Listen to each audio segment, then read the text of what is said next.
10th के examinee, जो board के एग्जामिनी बच्चे हैं, उनको डेडिकेट करना चाहता हूँ। और मैंने एक विचार किया है, मैथ्स के तो बहुत सारे वीडियो और बहुत सारे तरीके हैं सीखने के, लेकिन मैंने एक विचार किया है कि क्वेश्चन पेपर को without pen and paper practice करवाएंगे। मैथ्स बहुत आसान सब्जेक्ट है और बहुत मज़ेदार सब्जेक्ट है, बस इसमें मन लगाने भर की ज़रूरत है।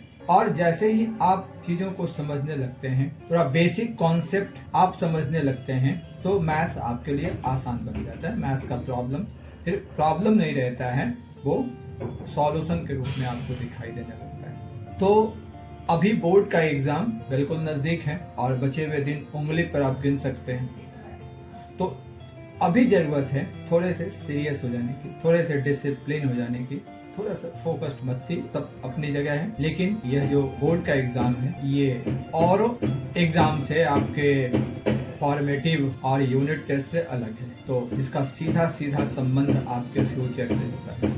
तो अभी थोड़ा ज़्यादा फोकस्ड होने की, ज़्यादा अनुशासित होने की ज़रूरत है। तो ज़्यादा समय नहीं लेते हुए हम ये प्रयास कर रहे हैं कि इस क्वेश्चन पेपर को 38 क्वेश्चंस होते हैं हर सेट में, तो हमारे पास अभी एक सेट है ये जिसका कोड है 30S1, सेट 1 है। ये 2024 का सेट है, मेरे पास 2024 का सेट है, ठीक है। तो आप इसको देख रहे हैं और सबके पास होगा भी, तो ये अच्छा है कि आप अभी इस सेट को अपने पास रखें और एक एक क्वेश्चन को हम बारीकी से देखेंगे और इतने अच्छे से देखेंगे कि अभी के अभी एक एक कॉन्सेप्ट, एक एक प्रोसेस, क्वेश्चन से रिलेटेड टिप्स या ट्रिक्स आपके समझ में आए। इसलिए बस हमारे साथ पेन पेपर की जरूरत नहीं। मैंने पहले ही कह दिया है कि ये पूरा का पूरा पेपर मैं बिना पेन पेपर के आपको समझाऊंगा। ये मेरा दावा है कि बिना पेन पेपर के इस पूरे क्वेश्चन पेपर का एक एक कॉन्सेप्ट आपके दिमाग में बैठ जाएगा, आप समझने लगेंगे। जरूरत है हमारे साथ जुड़े रहने।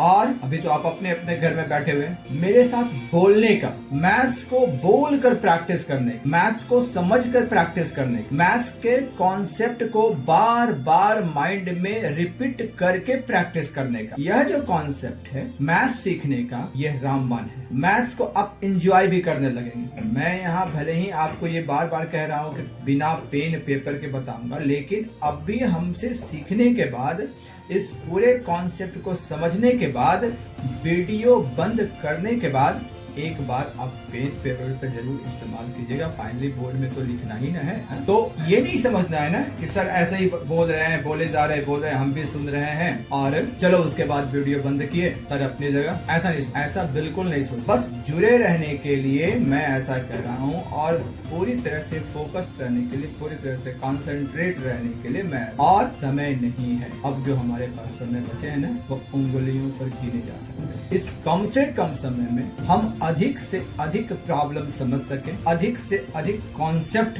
समझ सके। और देखो एक बात और है, मैथ्स के लिए एक बात और कहा जाता है, ये बहुत, मैथ्स का क्वेश्चन किसी भी साल रिपीट नहीं हो। ये आप भ्रम में मत रहिएगा कि मैथ्स का हूबहू क्वेश्चन हुआ, लेकिन दूसरी बात है कि मैथ्स का वही क्वेश्चन आना है जो पिछले साल हुआ। ऐसा मैं इसलिए कह रहा हूँ कि मैथ्स का कॉन्सेप्ट तो चेंज होना नहीं है, मैथ्स का प्रोसेस तो चेंज होना नहीं है, लेकिन मैथ्स में इतना वेरिएशन है, एक छोटा सा नंबर चेंज कर दिया गया, एक साइन चेंज कर दिया गया, इवन जो सिंबल्स, ब्रैकेट्स है, कुछ और है, चेंज कर दिया गया। मैथ्स का पूरा कॉन्सेप्ट, प्रॉब्लम का पूरा कॉन्सेप्ट बदल जाए। तो हमको प्रॉब्लम को इस तरह से समझना है कि उसको किसी भी तरह से ट्विस्ट करे, किसी भी तरह से बदले, हम कंफ्यूज नहीं होंगे।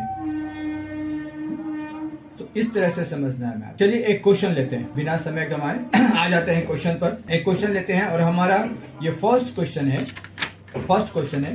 जस्ट मैथ्स का पहला कॉन्सेप्ट भी यही है, प्रॉब्लम को डील करने का very first step is this. Problem को पूरी तरह पढ़ेंगे, पेशेंसली पढ़ेंगे। प्रॉब्लम को जब तक हम 1 से 2 बार पढ़कर ये नहीं लगे कि हम समझ गए हैं, तब तक अटेम्प्ट नहीं। और प्रॉब्लम को समझने का भी सबसे आसान तरीका है उसको बार बार पढ़ना, बार बार पढ़, जब तक समझ में नहीं आ जाए। फोकस्ड रहें, कॉन्सेंट्रेट रहें, धीरे धीरे धीरे उसके टुकड़े टुकड़े करके पढ़े, छोटे छोटे पार्ट में बांट कर पढ़े, लेकिन बार बार पढ़ते रहेंगे। अभी मैं एक प्रॉब्लम को पढ़कर बता रहा हूँ, उसको समझने का तरीका समझ लीजिए। मैं आपकी जगह हूँ, अभी मैं आपके जगह एक स्टूडेंट की तरह मैं इस प्रॉब्लम को समझने का प्रयास कर रहा हूँ।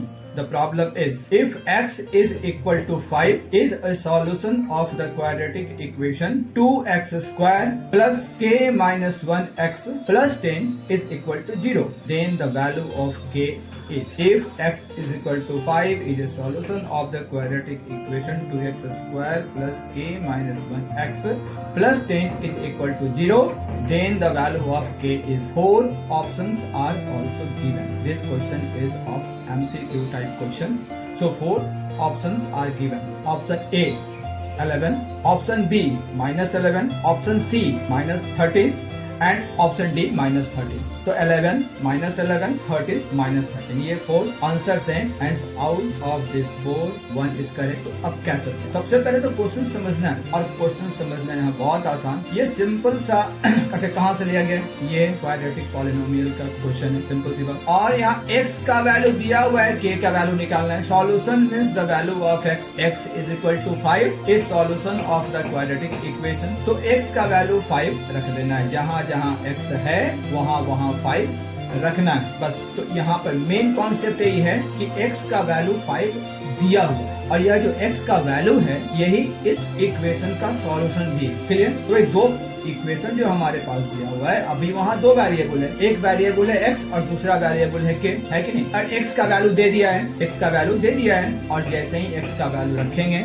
k का वैल्यू निकल जाएगा। के यहाँ कांस्टेंट है, अननोन है, अननोन है, दो चीज अननोन है हमारे पास, दो में से तो एक दिया हुआ है, तो दो एक जैसे ही रखेंगे वैल्यू। अब रख करके देखो, सिंपल सी बात, जहाँ x है वहाँ 5 रख के देखो। सब मन में करो, सारा खेल इमेजिनेशन का है, सारा खेल कंसंट्रेशन का है, फोकस्ड रहो, बिना पेन पेपर के करना। और ये मेंटल मैथ नहीं है, मेंटल मैथ की तरह एडिशन सब बस सोचना है, कॉन्सेप्ट को सोचना। और कॉन्सेप्ट यहाँ पर यही है कि x का वैल्यू 5 रखेंगे, k का वैल्यू निकल जाएगा। तो जैसे ही 5 रखेंगे, this will be 2 into 5 square plus k minus 1, k minus 1 को एक साथ बोलना, ब्रैकेट में देखो, ब्रैकेट का इंपॉर्टेंस, k minus 1 को एक साथ बोले, k minus 1 into 5 again plus 10, 2 into 5 square, 5 square का काम पहले होगा, सबसे पहले 5 स्क्वायर का काम होगा, 5 स्क्वायर 25, 25 into 2 तुरंत 2 से मल्टीप्लाई होगा, और किसी और कोई दूसरा काम हो गया, 2 से मल्टीप्लाई करेंगे, 25 into 2 50, और 50 तीसरा काम तुरंत उसको 10 से ऐड करेंगे, 50 प्लस, और चौथा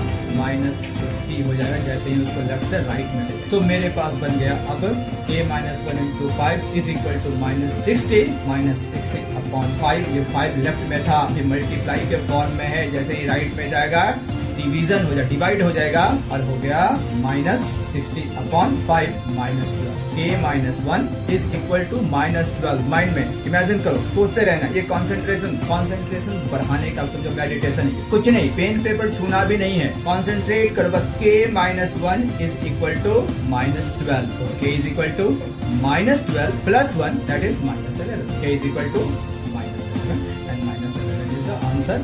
B is the correct answer। B is the correct, तुरंत बन गया। तो केवल सोचना, माइंड को इस तरह से हम प्रोसेस करेंगे, माइंड को इस तरह से हम ट्रेन कर रहे हैं ना, कि वो खुद से सोचना शुरू करे। और सारा खेल तो सोचने का है, मैथ्स क्या है, मैथ तो सोचने का, जितना सोचेंगे। यहाँ तो इतना आसान था ये क्वेश्चन के तुरंत सोचे, तो इसलिए ये बन गया। अगर ये कॉन्सेप्ट हमारा, ये आइडिया, ये वीडियो अगर अच्छा लगा हो तो इसको लाइक कर दो, और हमारे चैनल को सब्सक्राइब कर दो, क्योंकि इसके बाद एक से एक कॉन्सेप्ट, एक से एक आइडिया और एक से एक वीडियो हम तुम्हारे लिए ला रहे हैं। और हमारा पूरा का पूरा जो कॉन्सेप्ट है, हमारा पूरा लाइफ है तुम लोगों के लिए डेडिकेटेड है, तुम लोगों के लिए, तुम लोगों की सेवा के लिए। सो वीडियो को लाइक कर दो और चैनल को सब्सक्राइब कर दो। जय हिंद।